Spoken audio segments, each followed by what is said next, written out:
What's going on, everybody, and welcome to the Other Side of the Firewall podcast, where we talk about the latest and greatest in cybersecurity news, as well as we highlight those movers and shakers and glass ceiling breakers, those people of color who made it to the other side of the proverbial firewall. My name is Ryan Williams, and this week, the second week of our special guest, Chris Abacon, joins me. How are you doing? I'm doing well today, Ryan. Yourself? Oh man, I can't complain. So Absolutely. if you have not tuned into our previous week, Chris joined us last week in Shannon's absence. So he's been a great special guest. The first time I've done a special guest for 2 weeks back to back. So we definitely appreciate Chris for all of his efforts.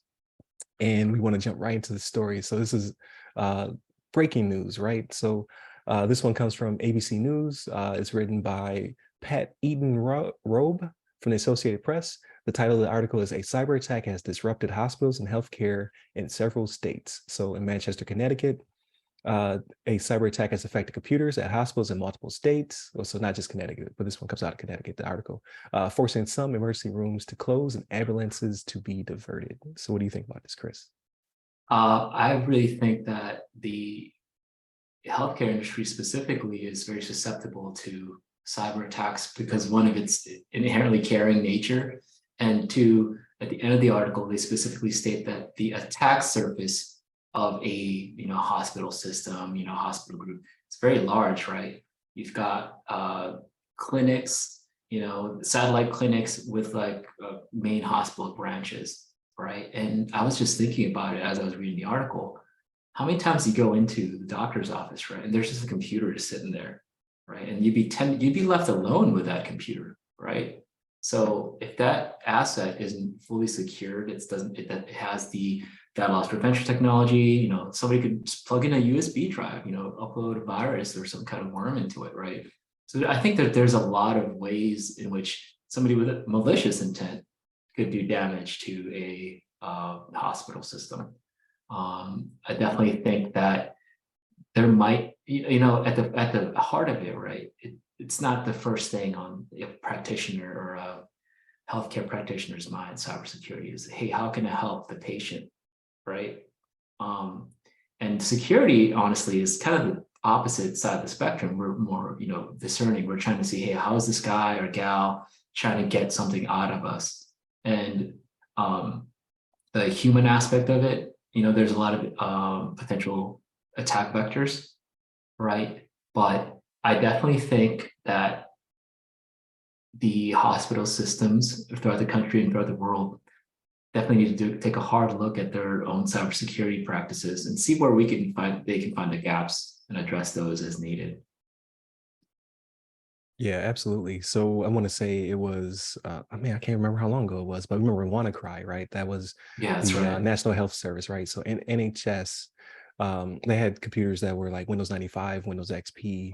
I always say Millennial Edition, the ME, right? That's when I joined the military back in That's great. 2003.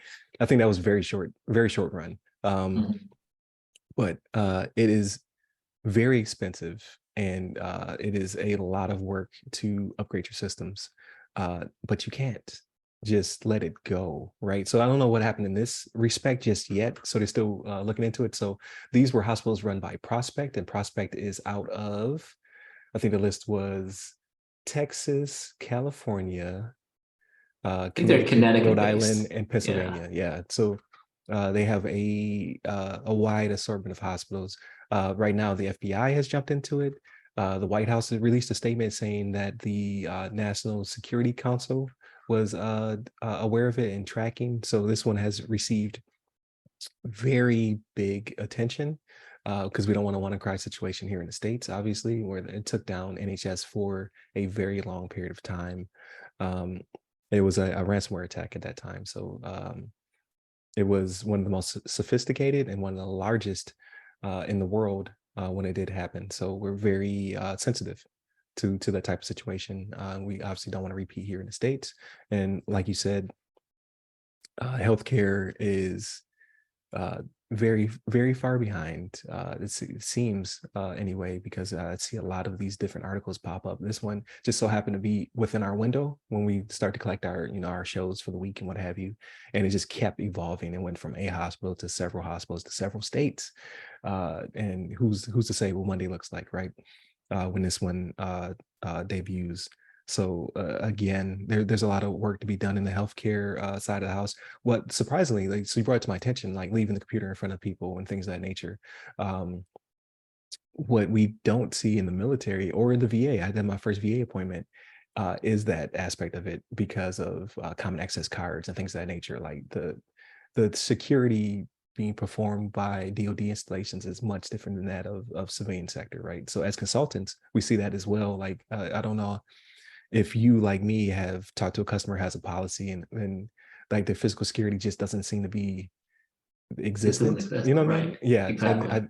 I think that's a lot of our bias as well, because I'm just like, where are Mm. your cipher locks and you're this and you're that, and then I'm thinking of like a TS facility, Right. We're and so they're used like, to no, working in we don't, skips. we don't do that. Yeah.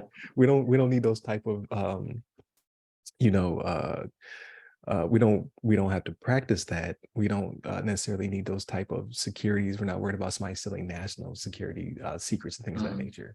But there's a balance there. So I do my best to not belittle, right? Because again, like they don't need to have skiff like levels of protection.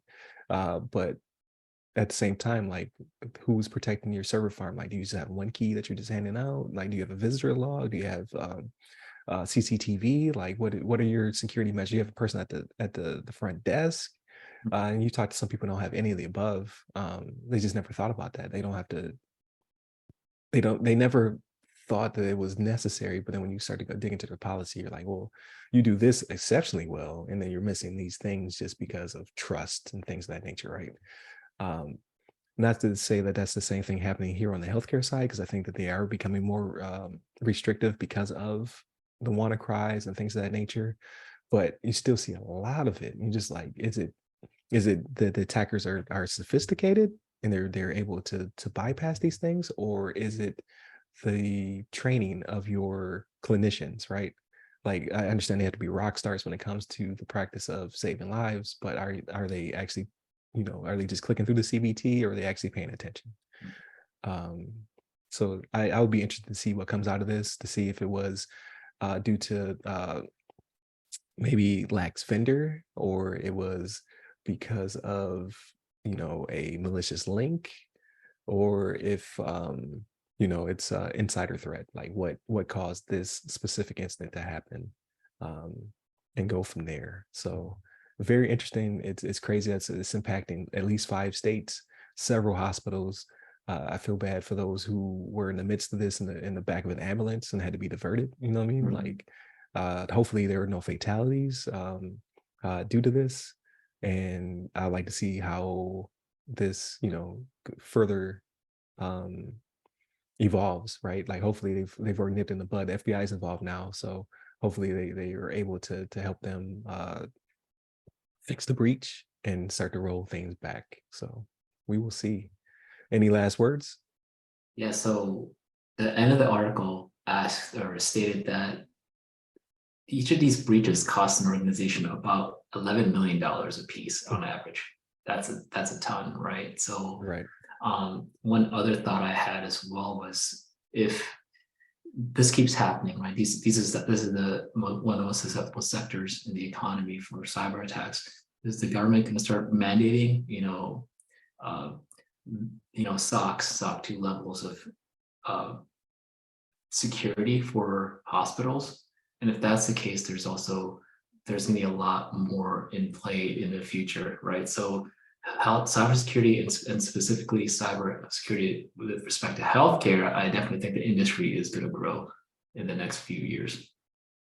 Oh yeah, definitely. I mean, you have your high trust and all that other Mhm. good stuff currently out there. Like those frameworks are just going to get more robust, because we again, it's about patient safety. Like me and Shannon talked about an article about what we believe could have been the first fatality. um a lady went into labor, showed up to the hospital, everything was down, all charting was down, monitoring was iffy, and unfortunately she lost her child, right? Mhm. So just think of that being compounded by 5 states. Like what was missed, what potentially harm was caused due to this incident. So we'll see what the fallout is, and hopefully this will not become a trend for 2024. So with that being said, definitely continue to tune in through the podcast. Again, Chris will be here all week. So Monday, Tuesday are topics, Wednesday discussion. Like, share, subscribe, all that good stuff. I always forget to tell you to do, but I'm going to remind you next episode, and they're on.